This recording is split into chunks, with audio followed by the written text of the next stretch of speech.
Hello बच्चों, आज हम पढ़ेंगे फ्लेम के बारे में और फ्यूल, उसकी कैलोरीफिक वैल्यू और क्या क्या हार्मफुल प्रोडक्ट्स बनते हैं बर्निंग के बाद में, उसके बारे में। तो सबसे पहले हम बात करते हैं फ्लेम की। फ्लेम आपने देखी होगी, जो एलपीजी की फ्लेम होती है, वैक्स जब जलता है, जैसे कैंडल की जो फ्लेम होती है, केरोसिन ऑयल जब जलता है उसकी फ्लेम होती है। तो अलग अलग जो चीज़ें होती हैं उनकी फ्लेम भी आप कलर में देखते होंगे अलग अलग होती है। जैसे हम घर पर एलपीजी यूज़ करते हैं तो आपने देखा होगा बर्नर में से किस तरह की लो आती है, ब्लू कलर की आती है। मोमबत्ती जब जलती है तो आप देखते होंगे कि येलो कलर की और रेड कलर की लो निकलती है। इसी तरह से अलग अलग सब्सटेंसेस जब जलते हैं तो उनका जो कलर होता है फ्लेम का वो अलग होता है। तो आज हम इसी के बारे में पढ़ेंगे।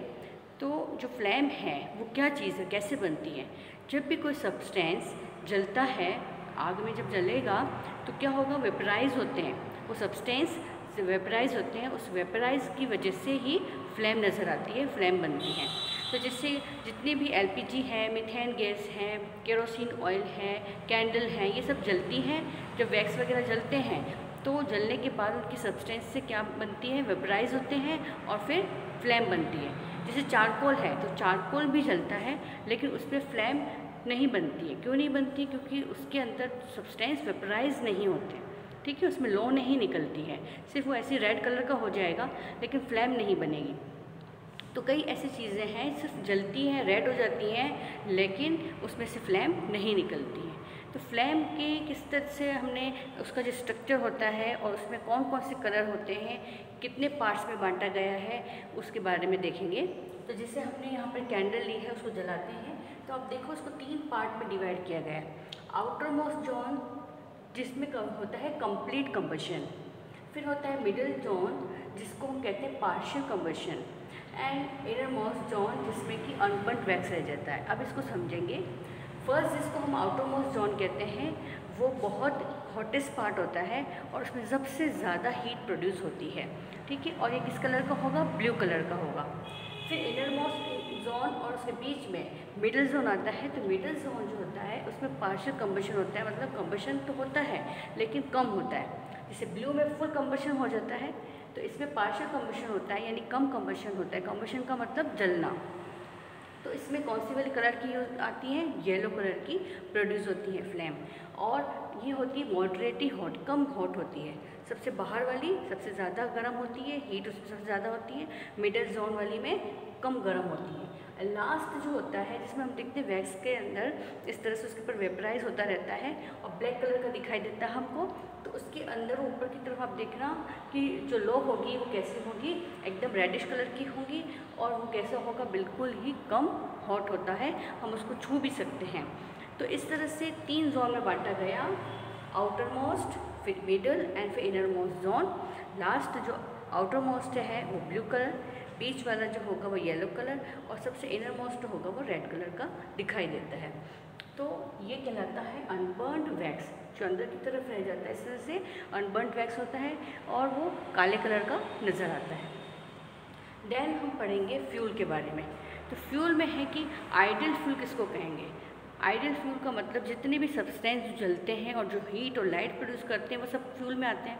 तो आइडियल फ्यूल किसको कहेंगे, ऐसा फ्यूल जिसकी कैलोरीफिक वैल्यू ज़्यादा हो, ऐसा फ्यूल जो कि बिल्कुल एक्सपेंसिव ना हो, हमें बिल्कुल कम कीमत पे मिल जाए, आसानी से मिल जाए, जिसके जलने से बहुत ज़्यादा हीट प्रोड्यूस हो और जिससे कि कार्बन डाइऑक्साइड और धुआं वगैरह नहीं ज़्यादा पैदा हो, और काले ना हो हमारे बर्तन।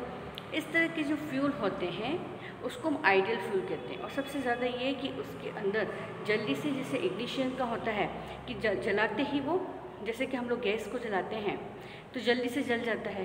तो ऐसे होने चाहिए कि जो रूम टेम्परेचर पर से थोड़ा सा हाई टेम्परेचर पर ही जो है आग पकड़ ले और जल जाए। तो ऐसे फ्यूल को हम कहेंगे आइडियल फ्यूल, जिसमें इतनी क्वालिटी होनी चाहिए कि वो जो एक्सपेंसिव ना हो, वो अवेलेबल जल्दी से हो जाए, उसमें ज़्यादा धुआं वगैरह नहीं हो, उसकी कैलोरीफिक वैल्यू ज़्यादा हो, ज़्यादा हीट प्रोड्यूस कर सके, ठीक है। तो ये सब चीज़ें मिलना मुश्किल है। तो ऐसे फ्यूल, आइडियल फ्यूल हमको बहुत आसानी से नहीं मिलते हैं। अब है कैलोरीफिक वैल्यू। ये याद रखिए, जैसे 1 kg ऑफ फ्यूल है, 1 kg कोई भी मान लो कि आपने समझ लिया कॉल है आपके पास, तो 1 kg कोल को आप कब बर्न करते हैं तो उसमें से जो हीट प्रोड्यूस होती है उसको हम बोलते हैं इसकी कैलोरीफिक वैल्यू। तो कैलोरीफिक वैल्यू का जो यूनिट होता है वो होता है किलोजूल पर केजी, मतलब पर केजी 1 kg के अंदर कितनी हीट प्रोड्यूस हुई। हीट को हम नापते हैं जूल में, तो हम यहाँ पे कहेंगे कि कैलोरीफिक वैल्यू की जो यूनिट होती है वो क्या होती है, किलोजूल पर केजी।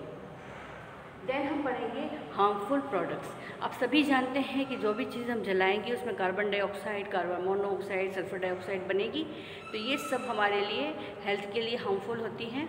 और आप सभी जानते हैं कि कार्बन मोनोऑक्साइड कार्बन डाइऑक्साइड से भी ज़्यादा हार्मफुल होती है, क्योंकि कार्बन मोनोऑक्साइड जब हमारी सांस के साथ अंदर जाती है तो जो हीमोग्लोबिन से बाइंडअप हो जाती है, तो उसका जब बाइंडअप हो जाती है तो वो वापस टूटती नहीं है। तो क्या होता है, सारे हीमोग्लोबिन मान लो कार्बन मोनोऑक्साइड से बंध गया है तो आपको ऑक्सीजन से अब बनने का नहीं रहेगा हीमोग्लोबिन, इसलिए सारा हीमोग्लोबिन किससे जुड़ जाता है, कार्बन मोनोऑक्साइड से, और वो ब्रेकअप नहीं होता है। तो इस तरह से घुटन होती है और डेथ भी हो जाती है।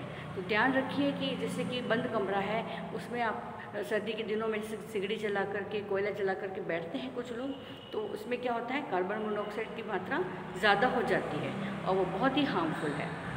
दूसरा ये कि आप सब जानते हैं कि इससे धुआं होता है, उसमें छोटे छोटे से कार्बन पार्टिकल्स होते हैं जो एनवायरनमेंट में मिल जाते हैं और क्या करते हैं, हमारे हेल्थ प्रॉब्लम क्रिएट करते हैं। हमें ऐसे फ्यूल का यूज़ करना चाहिए जिसमें कम से कम धुआं बने और हमारे लिए हेल्थ के लिए कोई प्रॉब्लम ना हो। नेक्स्ट है इसका कि ग्लोबल वार्मिंग। ग्लोबल वार्मिंग आप सब जानते हैं, कार्बन डाइऑक्साइड की अगर एक्सेस में हो गई और उसकी प्रेजेंस बहुत ज़्यादा हो गई एनवायरनमेंट में, तो क्या होगा, उसको क्या कहेंगे हम, ग्लोबल वार्मिंग कहेंगे। तो इस तरह से फ्यूल हमारे लिए ज़रूरी है, हीट के लिए, लाइट के लिए ज़रूरी है, लेकिन इसके साइड इफ़ेक्ट्स भी हैं, इसके हार्मफुल इफ़ेक्ट्स भी हैं और हमको उसको बहुत ही अच्छी तरह से, बहुत देख करके, संभल करके इसको यूज़ करना